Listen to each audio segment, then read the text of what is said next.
시청자 여러분 반갑습니다. 오늘 우리 김일숙 박사의 그림 분석 송 아트 진행을 맡은 스마일 닥터 이광재 목사입니다. 반갑습니다.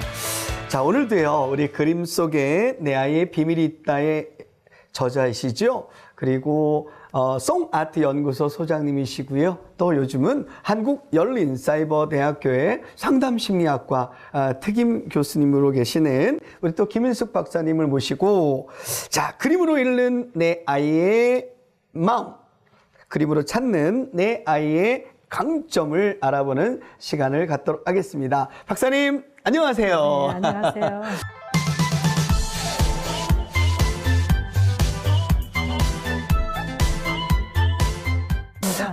박사님 뵐 때마다 느끼는 건 참 어떻게 이렇게 그림을 가지고 네. 아이들의 마음을 이렇게 읽어낼 수 있을까? 네. 참 신기하기도 합니다. 네. 자, 그런데 요즘 우리 부모님들이 가장 관심을 갖는 것이 바로 우리 아이들의 마음을 읽어내는 거잖아요. 네, 네.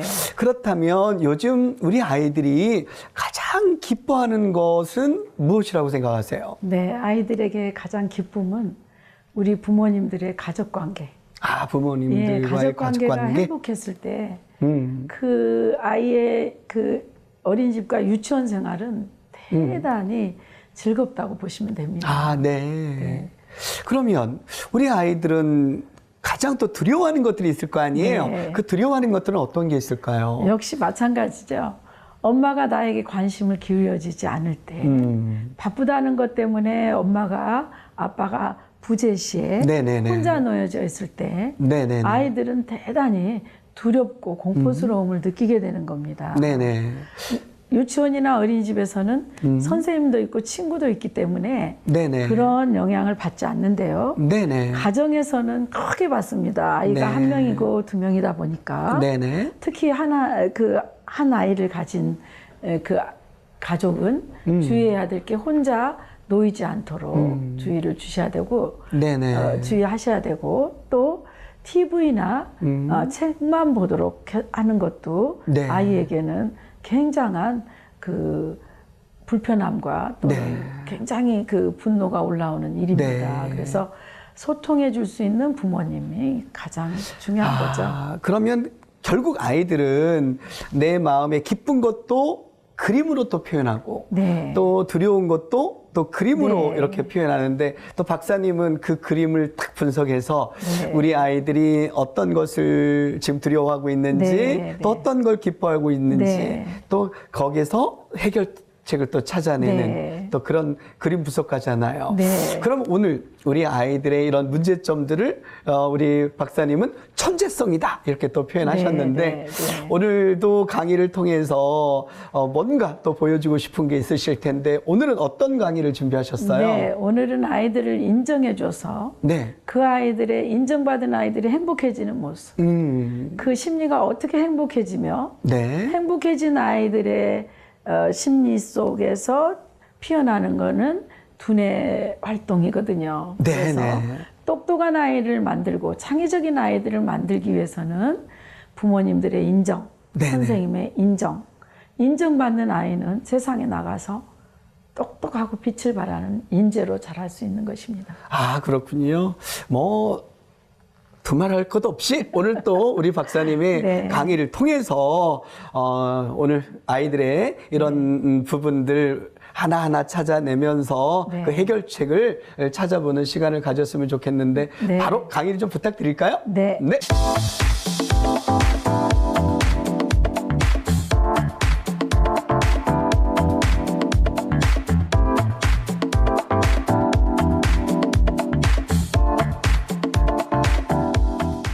자, 오늘은 그림으로 살펴보는 아이들의 창의성. 21세기 아이들, 창의성이 없이는 아이들의 삶이 공고해질 수밖에 없는 자, AI 시대의 창의성. 대단히 중요한 우리 아이들의 창의성이죠. 이 창의성은 어떻게 이제 키워주는 것인가.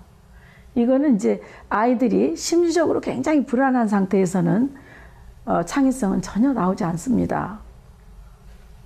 그러면 이 불안한 상태를 어떻게 하면 해결해 줄 것인가, 심리의 문제를.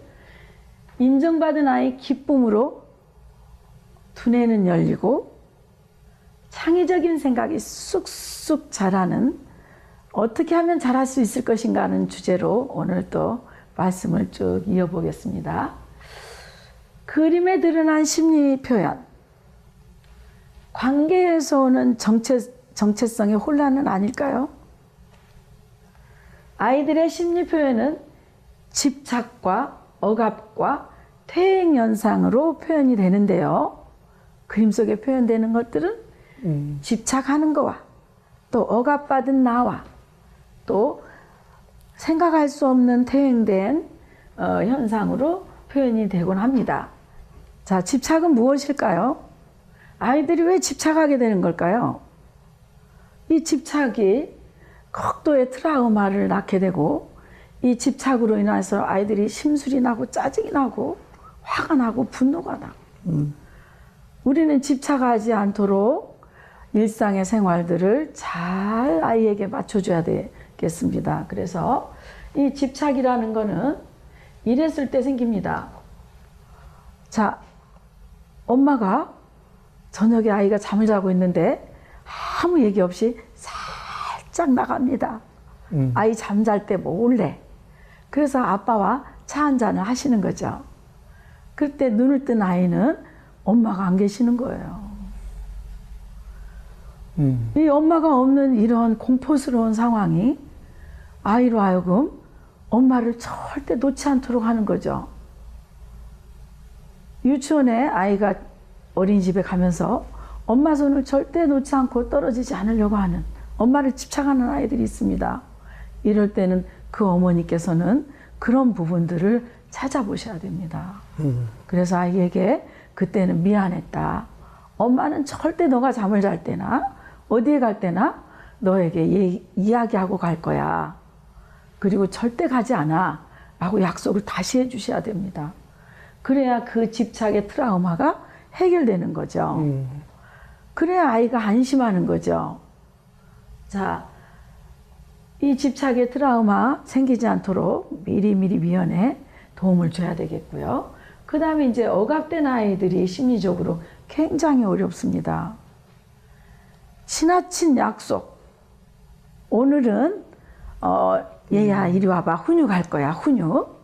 절대로 컵은 여기에다 두면 혼날 거야. 그리고 매일매일 이거는 5번씩 해야 돼.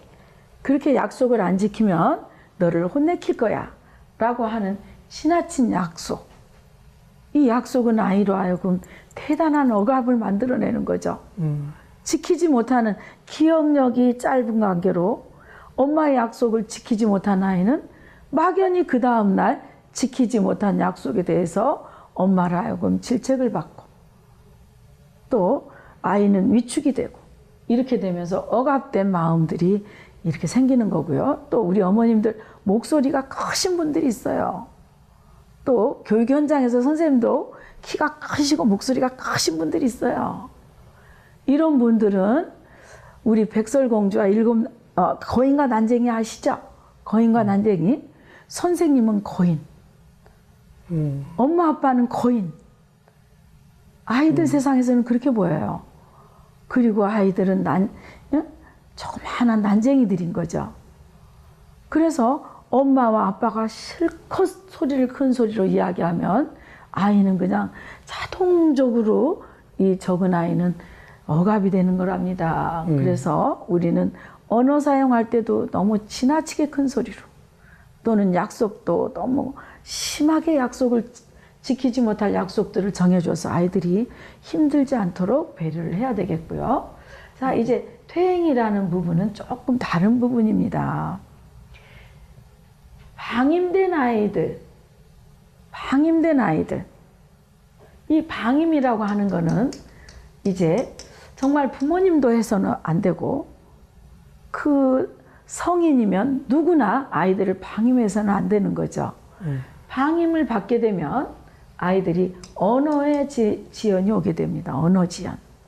그래서 아이들이 마구잡이 낙서를 했는데 소통을 하기 위해서 이게 무엇이냐고 물으면 언어 사용을 하지 못하는 아이들. 이런 아이들은 방임에 들어가는 거예요. 방임에. 자, 우리 어머님들 언어가 지연됐나요? 형태의 표현이 되지 않는 낙서하는 아이인가요? 이 아이는 어머니의 언어 사용이 굉장히 중요합니다. 그만해, 멈춰, 빨리 와, 그냥 거기다 두어, 됐어. 이런 언어는 아이로 하여금 전혀 생각할 수 없게 만드는 언어들이죠. 어감만 되는 거예요. 그런데 책상 위에 올려주세요. 신발은 신발장에 올려놓자. 가방 속에 넣어두자. 이렇게 아이로 하여금 행동으로 이어지도록 우리 부모님들이나 선생님들이 언어를 사용해 주셔야 되겠습니다. 그래서 이 언어가 지연된 아이들은 어머니의 언어를 바로 잡으시고 설명하는 언어로 잡아주시고 또 방임된 아이들의 표현력이 좋아질 수 있도록 도와야 되겠습니다. 그러면 과잉보호는 어떤 것일까요? 아이를 퇴행시킨대, 과잉보호가. 자, 아이가 이렇게 그림을 그립니다. 그림을 그리는데 이건 사물이죠. 사물을 표현할 때는 대단히 똑똑한 아이가 사람을 그릴 때는 어떤 사람을 그려요?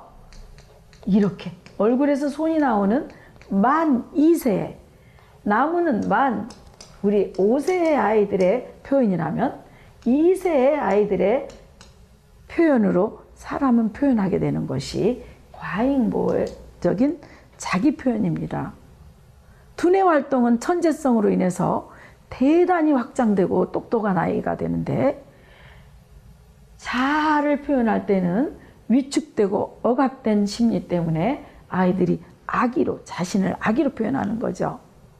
이렇게 표현한 과잉보호의 아이들은 나중에 5살이 되고 6살이 됐을 때, 초등학교 1학년이 됐을 때 분노로 바뀌게 되는 겁니다. 분노가 많은 아이야.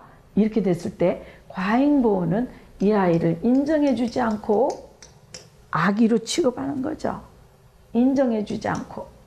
자, 제가 어느 땐가 우리 2세 아이들 보면서 와, 아기가 왔구나. 선생님이 신발을 들어줄까? 선생님이 넣어줄게. 와, 우리 예쁜 아기네. 그랬더니 저를 이렇게 노려보는 거예요. 싫다는 느낌이죠. 아이들은 아기라고 하는 말을 아주 싫어합니다. 그래서 그날 귀가지도 할 때 이 친구를 기다렸어요. 그걸 회복시켜줘야 되니까.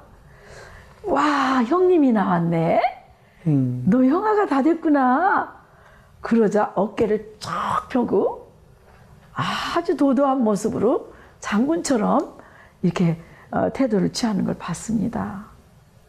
2살 아이들도 인정받는 거, 인정받게 되면 대장이 되는 거 대단히 좋아하는 거죠. 야, 너는 동생이 태어났구나. 이거보다 야, 너는 형님이 되었구나. 이 이야기를 하면 선생님이 줄 서라고 할 때도 똑바로 씁니다. 흐트러지지 않습니다. 누구야, 선생님 좀 도와줄래? 인정을 최고로 받은 거죠. 그 아이는 모범생이 되는 겁니다. 자, 인정받는 아이들 과잉보호 하지 마십시오. 아가 우리 아가. 4살 아이가 지나가는데 아빠가 자기 아이가 예쁘다고 친구들 있는 곳에서 이렇게 안아서 띠깡해줬습니다. 안아줬어요. 그리고 뽀뽀를 했어요. 그러자 4살 친구들이 어떻게 볼까요? 그 모습을. 에게, 저 아이는 아기야. 아직도 아빠가 띠깡해주는데? 이렇게 무시받는 거죠. 인정받지 못한 과잉보호, 이제 절제해 주셔야 되겠습니다. 과잉보호를 해결하는 문제는 엄마 좀 도와줄래? 아, 다 컸구나. 고마워. 이렇게 얘기하시는 거예요. 그 다음에 과부하는 자, 유치원 생활, 어린이집 생활로도 충분한 교육 환경, 또 두뇌 속에 들어가는 정보 체제가 잘 갖춰진 제도 안에서 아이들의 정보가 하나하나 이렇게 들어가게 되는데 방과 후에 영어를 합니다. 영어 시간에는 겨울을 배우고 유치원에서는 봄을 배웁니다. 또 일일 학습지에서는 가을을 배우는 거죠. 아이들의 뇌 속에 폭발적인 이해할 수 없는 과부하가 걸리게 되는 거죠. 이 정보 체제로. 그래서 지나친 다양한 정보를 아이들에게 흡입시킴으로써 두뇌가 오히려 퇴행되는 현상이 벌어지는 거죠. 자, 이런 문제들이 심리적인 현상에 대단히 아이들로 하여금 어려움을 주는 건데요. 특히 네 번째, 이 기질적인 문제를 우리는 이해해 줘야 됩니다. 기질적인 문제는 아이가 부끄러워 하는 약간의 내향의 기질, 쑥스러움이 많은 아이의 기질에 아이가 처음 적응하는 문제는 대단히 배려가 필요합니다. 할 수 있어. 얘야 충분해. 이 응원이 대단히 필요한 거죠. 그래야지 이 쑥스러운 마음이 자신만만한 마음으로 나오게 되는 거예요.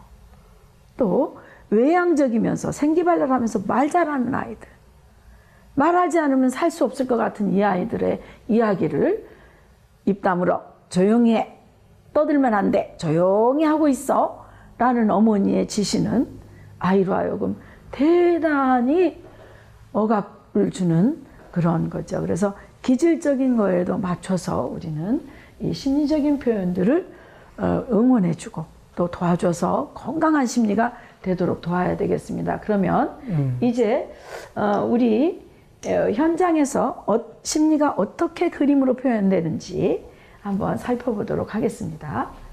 자, 이 아이 한번 볼까요? 우리 아이가 5살 아이인데요. 새로운 유치원에 왔습니다. 왔는데 이렇게 커다란 공간에 조그맣게 그린 거예요. 이거는 위축이라고 하는 겁니다. 그리고 선생님이 물었어요. 이게 누구냐고. 그랬더니 3층에 있는 동생이랑 놀고 있대요. 저희가 이렇게 좀 지웠습니다. 동생이랑 놀고 있대요. 유치원에 와서도 동생만 생각나는 거예요. 가장 만만하니까요. 응? 그런데 이 위축된 아이가 얼굴에 한 번 더 가피를 가했죠. 자신의 모습도 지금 굉장히 긴장이 된 겁니다. 그 다음 날이에요. 첫날이고 그 다음 날입니다. 이제 이 아이는 또 뭐 하고 있냐니까 또 동생이랑 놀고 있대요. 아직은 새로운 유치원 친구들이나 또 유치원에 적응을 못하고 가슴이 두근두근 되는 상황인 거죠. 이거를 선생님께서 풀어주기 위해서 이렇게 기록해 주는 거예요. 소통하기 위해서. 소통하기 위한 선생님의 노력이죠. 이제 첫날 수업에 들어갔습니다. 구불구불 올라간 나무, 나무 줄기 되었네. 줄기 위에 무엇이, 긴 가지가, 짧은 가지가, 가지에는 무엇이, 나뭇잎이 있네. 삼자 삼자 뽀뽀해서 구부러진 나무가 되었네. 라는 지도법이 선생님이 들어간 거예요. 아이가 선생님의 지도법에 경청했나요? 경청했죠? 그리고 인지했나요? 알게 되었나요? 네, 알게 되었군요. 그리고 생각했나요? 네, 다양한 생각들을 했어요. 이렇게 아이들의 배움이라고 하는 거는 선생님의 이야기를 경청하고 알고 인지하고 사고하고 생각하고 이런 것들을 다 겉으로 그림으로 표현하도록 하는 거. 이 교육을 통해서 아이는 배움으로 나무를 가져갔네요. 배웠네요. 그런데 자신은 아직도 이렇게 쑥스럽다고 합니다. 이게 심리인 거죠. 이 나무의 활동은 뇌의 사고 활동이 그죠. 사고 활동이고요. 자, 이런 활동을 10회기 정도 지나고 나서 이게 나입니다. 이렇게 변화된 나. 그리고 이제 표현을 못 그리는 게 없도록 표현을 배운 나. 이제 씩씩해지고 있는 나의 모습을 볼 수 있어요. 또 이제는 그림 속에 아빠와 그죠? 또 친구들 축구하면서 놀고 있다고 그래요. 그리고 기차 타고 가고 있는 나를 그리고 있습니다. 이제 두뇌의 사고 활동과 심리적인 이런 자신감이 꽉꽉 채워지고 있는 거죠. 왜냐하면 선생님의 소통의 기록을 통해서 인정받았고, 또한 선생님의 교육의 제시로 인해서 문제를 해결하게 된 이 아이는 스스로가 인정받고 스스로가 문제 해결된 이 아이는 행복하고 즐거울 수밖에 없는 거죠. 이 아이의 마음, 한 달 정도 지나, 2달 정도 지나, 이렇게 이제는 표현력도 즐거움도 가득 채워진 이 아이의 표현들을 우리가 볼 수 있답니다. 자, 그러면 집착은 무엇일까요? 아까 집착의 심리적인 집착의 원인을 우리는 이해할 수 있는 그림을 보시겠습니다. 엄마들은 미장원에 가시면 아이를 엄마는 예쁘게 파마하시고 멋지게 커트하시고 아이는 마냥 엄마의 모습을 보고 기다립니다. 기다리는 내 아이의 마음을 생각해 보셨습니까? 자신도 예뻐지고 싶고 자신도 공주처럼 아름다워지고 싶은 로망을 갖게 되는 거죠. 그때 갑작스럽게 긴 머리의 아이, 딸아이의 머리를 엄마들은 자르자. 좀 시원하게 잘라버리자. 자르는 거 어때? 그러면서 즉흥적으로 아이의 머리를 자르게 되는 거예요. 그때 아이는 쇼크를 받게 되는 거예요. 그 머리카락을 쥐며 만지며 가지고 놀았던 촉감과 즐거움을 하루아침에 머리를 잘라버림으로써 빼앗아버린 거죠. 그 아이는 이게 머리카락입니다. 어디까지 가는 걸까요? 이렇게 길었던 머리카락이 하루아침에 사라지자 보실까요? 그 다음 날도 이렇게 구름을 그리고 그림을 그리는데 그림이 보이지 않습니다. 잘라버린 머리카락만 생각납니다. 이제 자신이 울고 있어요. 머리카락이 너무 생각나서. 이게 집착입니다.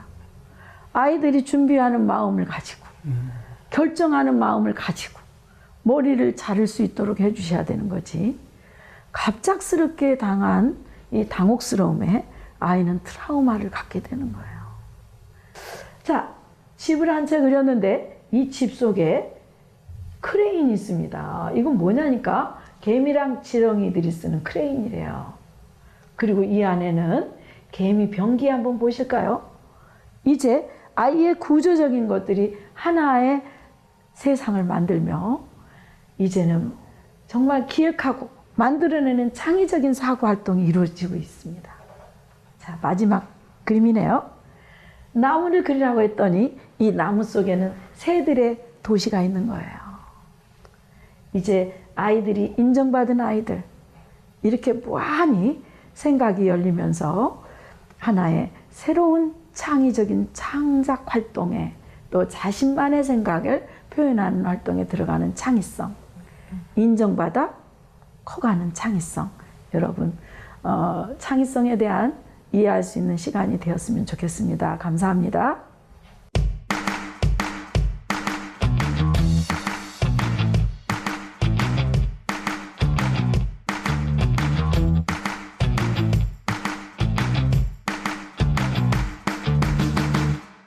어떻게 감사합니다. 이렇게 그림 하나를 보면서 아이들의 마음을 읽어낼 수 있는지 정말 대단하십니다.